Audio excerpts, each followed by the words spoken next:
नहीं सर, हुई तो कुछ भी नहीं कि कोई आके पूछ भी नहीं रहा कि अल्लाह के बंदे तू ज़िंदा कैसे है। इतना मजबूर हो गया था कि ना मुझे पता चल रहा था कि मेरे बच्चे हैं, ना पता चल रहा था कि मेरी बीवी है।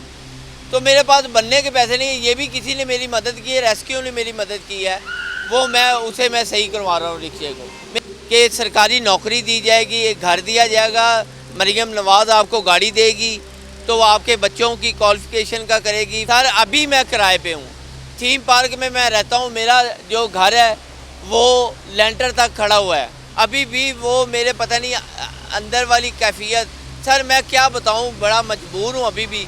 अस्सलाम वालेकुम, GTV डिजिटल के साथ मैं हूँ वकार शौकत और आज हम बात करने जा रहे हैं उस मजबूर बाप पर जो गुज़श्ता दिनों 200 फुट से ज़ायद बिजली के ऊंचाई वाले खंबे पर चढ़ गया और एहतजाज करता रहा कि मेरे घरेलू हालात ठीक नहीं, हुकूमत मेरी मदद करे। और आखिरकार हुकूमत हरकत में आई, सोर्स जो है वो इस्तेमाल किए गए, रेस्क्यू के ज़रिए नवाज़ नामी जो रिक्शा ड्राइवर है उसे उतार लिया गया। मगर उसके साथ जो वादे किए गए थे आया कि वो पूरे हुए या नहीं, और किन वजूहात पर नवाज़ की जानिब से ख़ुदकुशी करने की कोशिश की गई, तो उसी से बात करेंगे। भाई अस्सलाम वालेकुम। वालेकुम अस्सलाम सर। नवाज़ भाई, आपकी वीडियो बहुत ज़्यादा वायरल हो रही है और हुकूमत को आपने एहतजाज एक नए तरीके से करके दिखाया, लेकिन आपके एहतजाज के बाद आपकी कोई सुनवाई हुई या नहीं?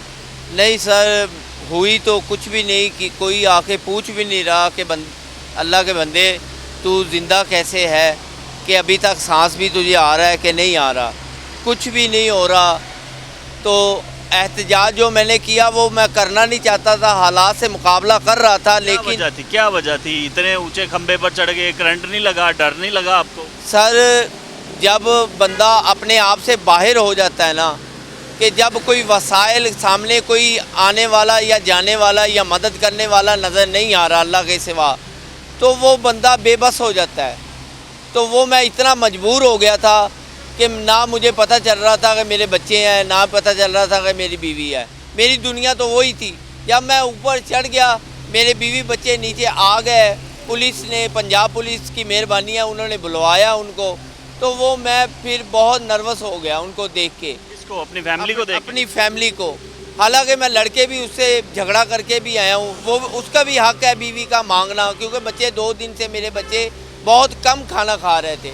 लेकिन मैं बाप होके एक चीज़ मेरे सामने भी है, मैं देख भी रहा हूँ, लेकिन मैं कुछ कर नहीं सका। मेरे कुछ करने का जो मज़ीद हालात मेरे साथ अटैच नहीं हो रहे थे। नहीं, उस दिन हुआ क्या था? पहले आप बीवी से लड़े, फिर उसके बाद घरेलू हालात से तंग आकर आप बिजली के खंबे पर चढ़ गए। क्या सोचा क्या था? सर उसने खर्चा घर में मांगा था, लेकिन मेरा रिक्शा अभी भी लिटल रोड खड़ा हूँ, आपको मैं दिखाऊंगा भी, मेरा रिक्शा अभी भी बन रहा है। तो मेरे पास बनने के पैसे नहीं है। ये भी किसी ने मेरी मदद की है, रेस्क्यू ने मेरी मदद की है, वो मैं सही करवा रहा हूँ रिक्शे को। मेरे पास अभी कुछ भी नहीं है। और जब मैं ऊपर चढ़ गया सर, बीवी के साथ झगड़ा करके आया, वो मैं ऊपर चढ़ गया, तो मैं फिर भी ये सोच रहा हूँ अगर नीचे मैं उतरता भी हूँ तो फिर भी उसी जगह पे खड़ा हूँ। मदद करने वाला अभी भी मेरे साथ कोई नहीं अल्लाह के सिवा। नहीं, तो जब आपको उतारा गया था तब ख्वाजा सलमान रफ़ीक साहब से आपकी बात करवाई गई थी कि आपको नौकरी मिलेगी, आपकी ज़रूरतें पूरी होंगी, तो कहाँ पर गए वो वादे? सर वो बिल्कुल वादे उन्होंने मेरे साथ किए हैं कि सरकारी नौकरी दी जाएगी, एक घर दिया जाएगा, मरियम नवाज़ आपको गाड़ी देगी, तो वो आपके बच्चों की क्वालिफिकेशन का करेगी, फ़ंड लगाएगी, बीवी का लगाएगी। तो मेरा 5 लाख रुपया मेरा कर्ज़ था, वो आपका अदा किया जाएगा। सर मैं और कुछ नहीं मांगता, वो कर्ज़ ही है जो मुझे चाहिए।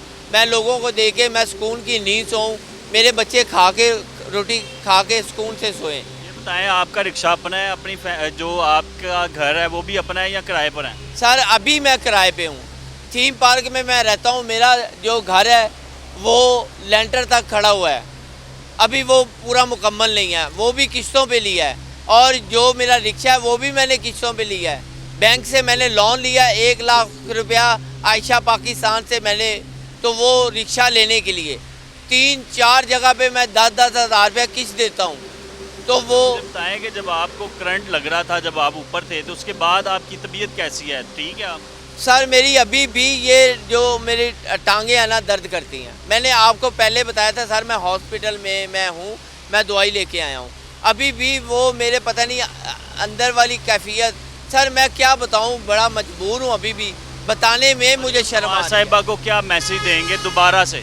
सर मैं मरियम नवाज़ साहिबा को ये मैसेज दूंगा कि आप पंजाब की आप सदर हैं, तो ये मेरे गरीब के ऊपर भला करें कि जो वादे किए हैं वो पूरे किए जाएं, क्योंकि अल्लाह आप पे सलामती रखे, हम पे भी रखे, गरीब बंदे पे रखे, तो मेरे ये वादे पूरे किए वादे जाएं। ना पूरे हुए तो फिर एहतजाज करेंगे वैसे ही, या कोई ऐसी हरकत तो नहीं सर- करने जा रहे आप? सर मैं मजबूर, अल्लाह ना करे, अगर मजबूरी हुई तो बंदा क्या करेगा ये सर।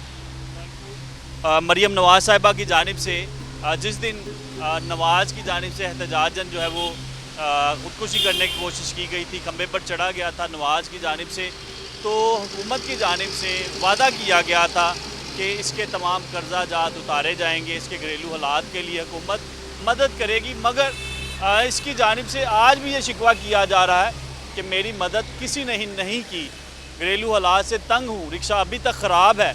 और उस रोज़ भी पूरी जो है वो कौम यानी पूरा पाकिस्तान इस वीडियो को देख रहा था और इस गरीब लाचार शख्स को ख़ुदकुशी करते हुए देखता रहा, मगर किसी ने मदद नहीं की। अभी भी ये एहतजाजन यही कह रहा है कि जब मेरी मदद नहीं की जाएगी तो मैं फिर से कोई ख़तरनाक कदम उठा सकता हूँ, मगर हुकूमत से अपील करता हूँ कि मुझे उस नौबत तक ना जाने दिया जाए। तो नवाज़ की ये तमाम दास्तान है और वो भी सड़कों पर अपना रिक्शा ठीक करवाने के लिए ख्वार हो रहा है, नौकरी की तलाश में है, बच्चों के रिज़्क़ की तलाश में है और हुकूमत से अपील कर रहा है कि उसकी मदद की जाए। आज के इस सेगमेंट से इजाज़त चाहूँगा। अल्लाह हाफ़िज़।